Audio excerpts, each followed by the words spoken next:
Okay, good morning. I'm really going to make this very short. I just like to be able to do it with you, and I just can't because I got too much to do. So anyway, all right, so chapter 3, we're going to be talking about life and cells. This is a short chapter. But anyway, today, basically, you're just going to read from page 34 to 38. And then you're going to do the SRQ. But anyway, I just wanted to go over just a little bit, just a couple of little things with you right quick. So basically, this first thing is about those things that are alive, living organisms. You might think, well, that's the dumbest thing because I can tell. Okay, so if you look at something, you say, well, I know that's alive. Okay, but you remember when we've done those, what are they called? Those Venn diagrams. We've done them in grammar and math and stuff like that. You know, the two circles that overlap each other like this. And, you know, the things that are true about this one go over here. The things that are true about this one go over here. And the things that are true about both of them go in the middle. Well, oftentimes, you know, we have this thought in our minds about what makes something alive. Well, it grows. Okay, well, a puppy grows, it's alive. But an icicle grows, it's not alive. See what I'm saying? So sometimes we have these thoughts in our minds of what makes something alive, and really and truthfully, it's not. So here's the way to know. If it has a lifespan, and there's a picture of the lifespan of humans right there on at the bottom of page 34. You start out as, you know, an embryo. You are a baby. You're a child. You're an adult. You're an elderly person, and then you die. Lifespan. It's just true. Okay, so it has to have a lifespan.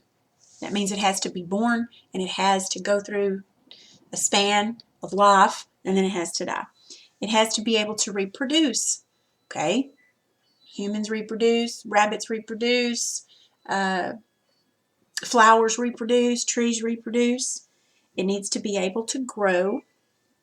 It's made up of cells, which you'll read a little bit about cells. It requires energy to do something. It responds to its environment, and, well, all of those things. So that's all what it is. Anyway, so you're going to read about all of those things that I just said. Organisms have lifespans. They can reproduce. They grow. And then on page 35, organisms are made of cells. So you're going to learn a little bit about cells. You don't really have to read the thinking critically down at the bottom just yet. We're going to go over that right quick. Then on page 36, organisms require energy. The next section, organisms respond to their environment. The last part is on page 37, physical life and spiritual life. I want you to pay very close attention, especially to the last page on 38, where it talks about spiritual life. But before that, I want you to look at that life cycle down there at the bottom of page 35.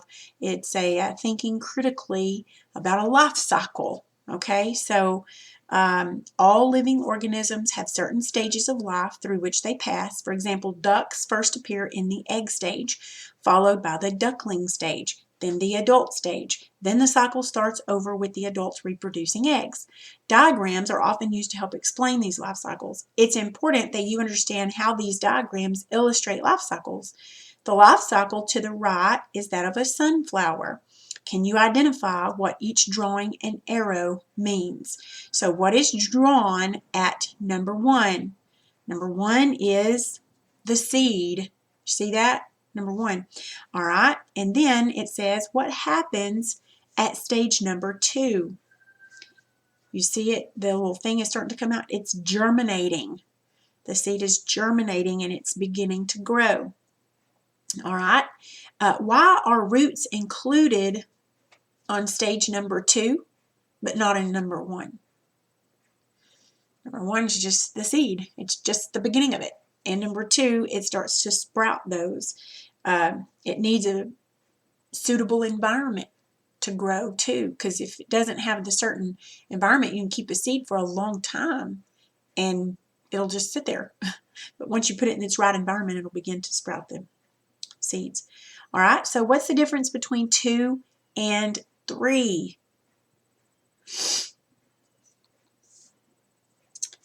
Well, a plant is beginning to develop from the seedling. You see that? So what's the part in the top middle of the plant? That little round thing at the very top of number 3. That is the flower bud. Okay. Does the arrow between number 2 and 3 mean that the plant moved? No, it's just showing you what comes next. Okay. Now, what happens between 3 and 4? The flower bloomed out. And then what happens at number 4? The bee. See the bee? The bee comes. What happens between 4 and 5? The seeds matured in that sunflower, and then something consumed them, whether it be a bird or they fell off or someone, got them out or whatever. So then what happens between 5 and 1? That's what we just said, is the seeds disperse somehow. So let's just say the bird landed on it. Let's say the bird was eating some of those seeds. Why is that important? Because when the bird poops, he's going to plant more seeds, right? All right. And so it's going to start over. All right. So birds aren't always included in all of these. Sometimes it's a frog or a whatever. It can just be anything. But anyway, so that's just kind of giving you an idea of what a life cycle is like. There's another thing I wanted, 2 more things I wanted you to look at right quick before I let you do the rest of this. Look at page 36. Kind of on the left hand at the bottom, that little orange box says, let them have dominion. All organisms need energy to live. Genesis 1:29 through 30 teaches that God made the world so that his creatures depend on some of the same sources for their food. Mankind plays a key role in managing these resources. The choices humans make when using the earth's resources profoundly affect all life.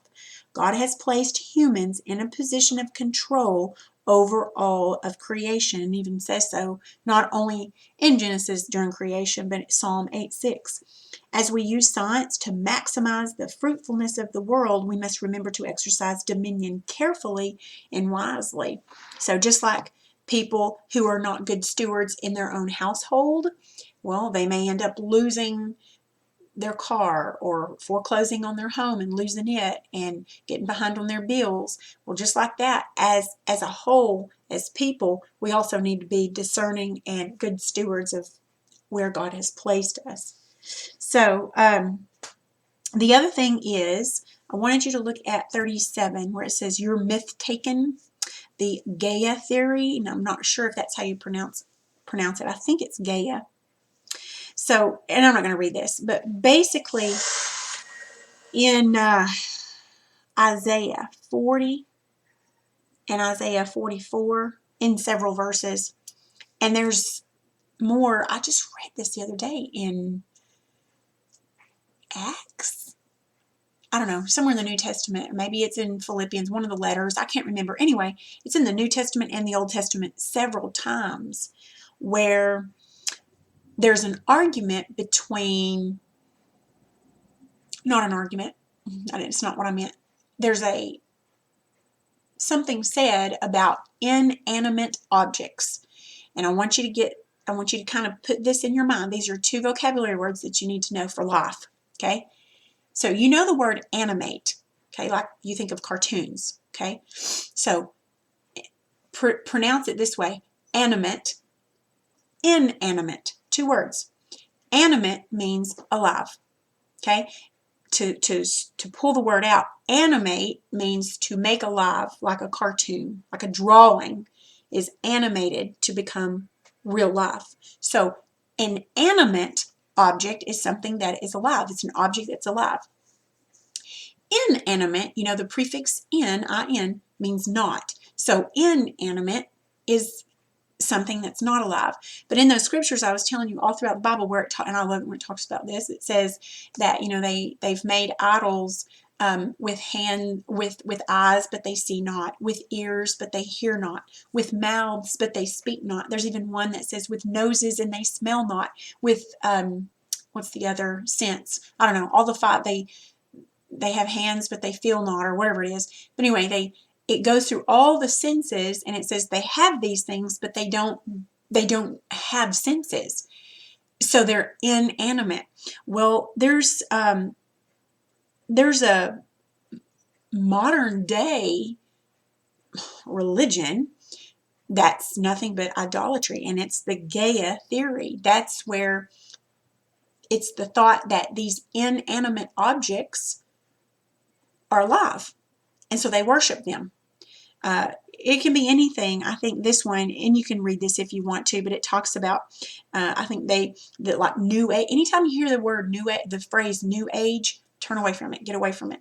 New Age. It's always talking about some kind of idolatry or some kind of new faith or whatever you want to call it. But there is a Gaia. You don't call it. It's not like a religion, but it's a theory that inanimate objects can have feelings and can be alive-ish. And so people worship them. And so the Gaia theory, that is New Age. They give lip service and worship to inanimate objects, and we know better than that. So anyway, but make sure you pay very close attention to the spiritual life section on the back on page 38, and there's a painting there of Jesus with the woman at the well where he's talking about water that you can get, living water that you can get, and you will never thirst. Anyway, you can read the caption under there too. But anyway, that's all you'll do. So read that section and do the SRQ. I just wanted to kind of give you an idea of what things we're going to go over.